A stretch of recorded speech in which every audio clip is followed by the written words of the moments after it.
Morning, everyone. Got a little wheel story, or the wheel here has two or three stories for you. So I was talking to a buddy the other day and got me thinking about this, so thought I'd make a little video about it. And this wheel story has three stories in one. Back about 25-30 years ago, all three of these stories were happening that came about the same time period. I was, first story, I was sitting in my shop one day and I had thought, about tubeless wheel systems, or coming up with something, because I was constantly flatting and getting a tube and repairing it, and just thought there had to be something better. So I was, started taking tape and taping off the holes on the spokes, and putting an old valve stem in there, and didn't know what that was called because I was amongst the first doing it, I believe. They later, that was called ghetto later, as people started doing it, do it yourself or ghetto tubeless system. But I started that about 25-30 years ago approximately for myself. And so I was in the shop fiddling with that, and I'd run Fix-A-Flat and slime in the tire. Problem with slime is once you got in a hole that it wouldn't seal, which was quite often, it was just impossible to fix hardly because it was slimy, as the name might suggest. So I was,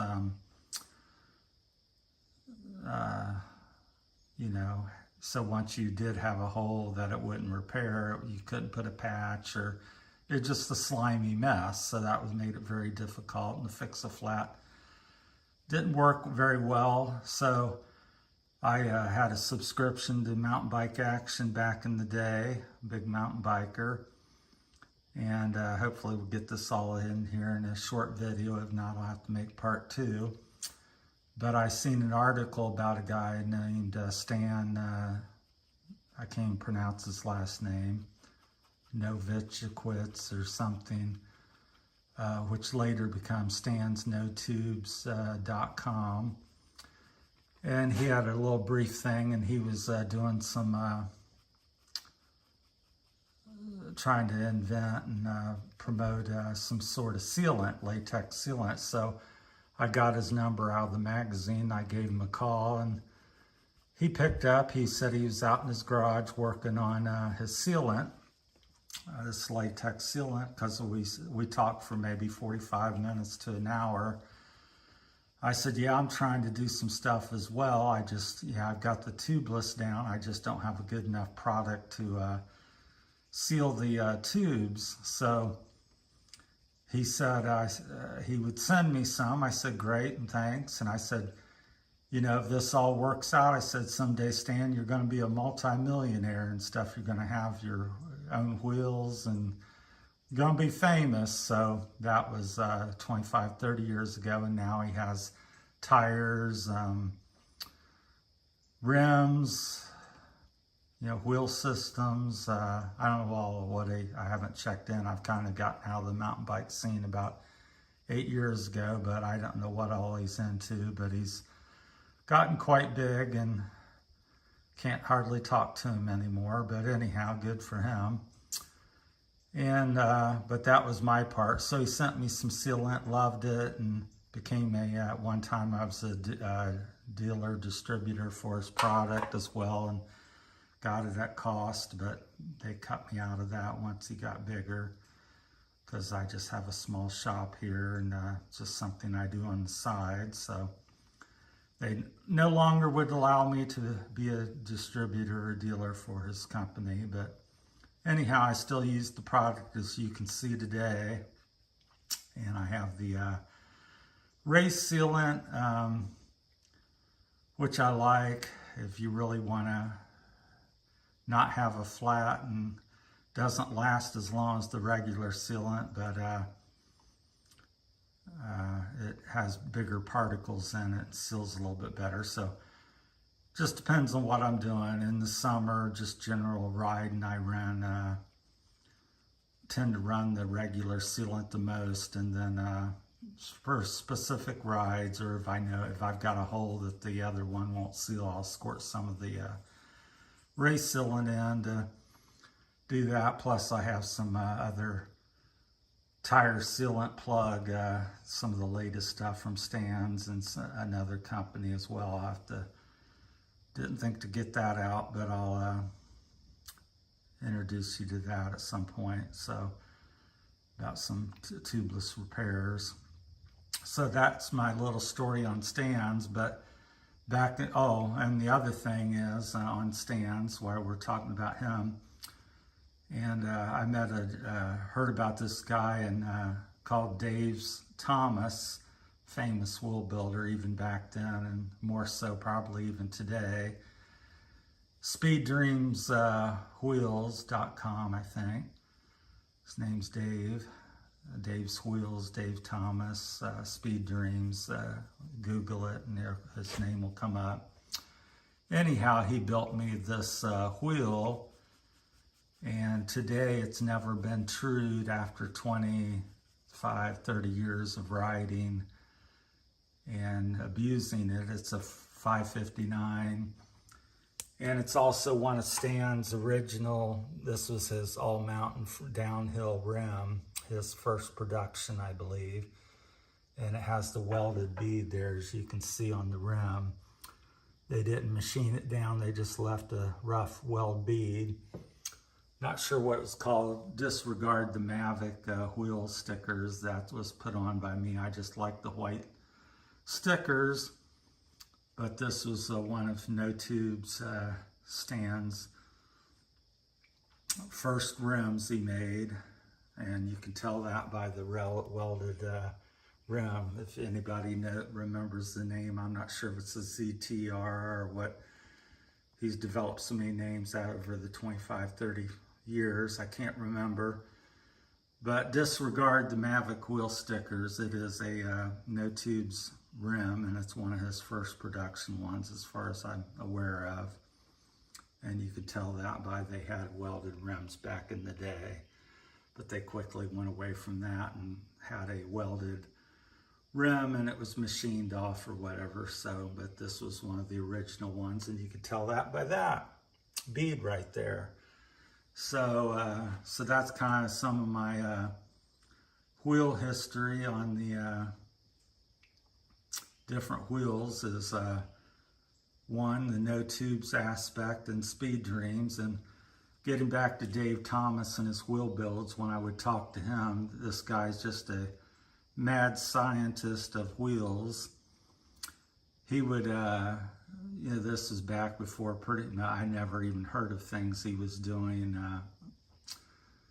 back in that time period. What he would do to balance up the wheels, depending on the rim and the hub configuration, he might put 14 gauge on one side, a 14-15 double butted on the other side. He might do radial lacing on one side and 3-cross on the other side, just to keep the wheel and the spoke tension even, because as everybody pretty much knows, the hub flanges can be narrower, wider, or taller, shorter.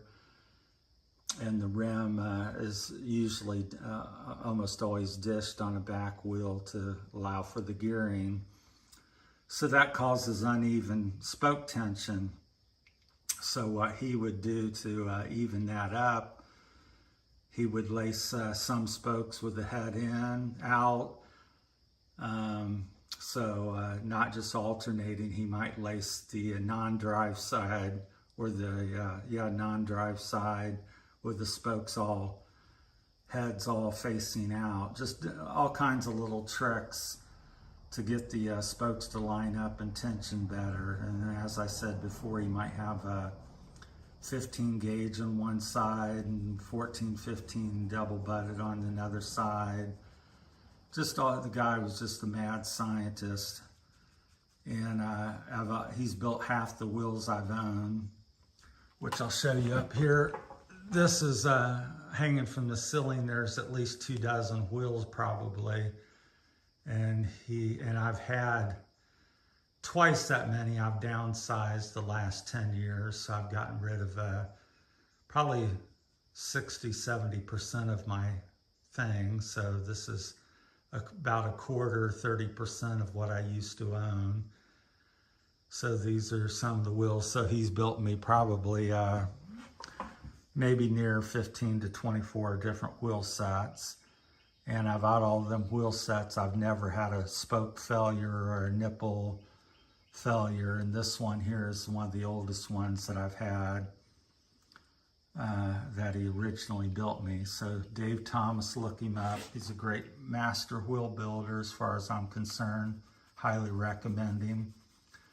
Also, notubes.com. They're sealant and their products are very highly sought after. And then also the last third part of the story here is the Kenda tire.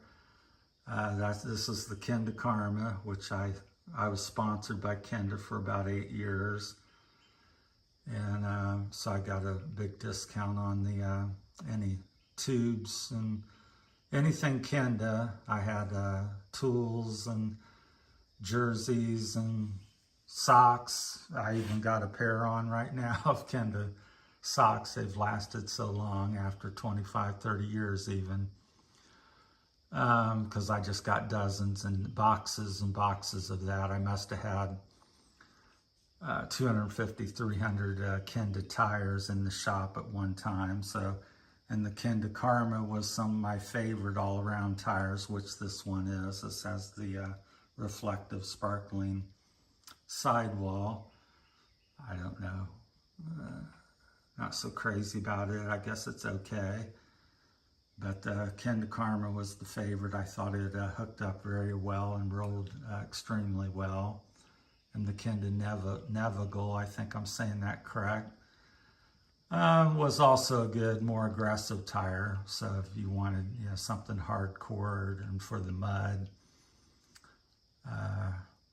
and like, downhilling or something, the Kenda Navigal was my go-to tire. But the here in Ohio, most things are cross-country-ish, so I kind of preferred the Kenda Karma was my go-to. But I had pretty much every tire they made for about a 10-year period. I tried it, had boxes of them, and I can't think of all the different names they had out, but maybe you guys can help me out on that. I think they had some kind of a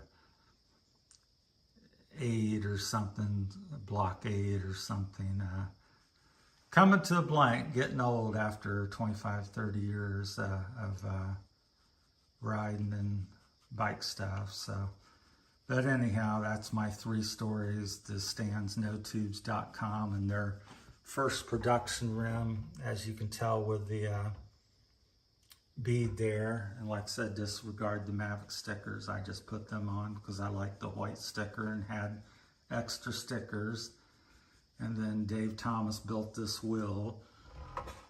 And this was more generic as far as I can see, although it's never been trued or needed to. And I've even cased this out. I was trying to bunny hop this curb back in the day, about 25-30 years ago. And they were doing some construction. I was coming down the road and really didn't see it all. And there was a big ditch with a cement culvert that they just poured. And so I thought I'd leap the ditch and clear the cement ledge there. But didn't make the ledge, landed on it, encased the wheel, and spoke's still fine. But I got a dent somewhere in this rim. There's a little dent. I don't think it really put a hop in it per se, but there is a good dent in the rim. But I continue to ride it, and it's been in the shop hanging on the wall for the last 10 years probably. I don't use it anymore, but I thought it'd make a great story for you all and hope you appreciate it. So that's my rim, wheel with the 3 stories of Dave Thomas, wheel builder, Kenda tires, and notubes.com. So thanks for everybody watching, and I'm no longer sponsored or get anything from any of these people. I just wanted to share a little story with you this morning. So have a great day. Thank you.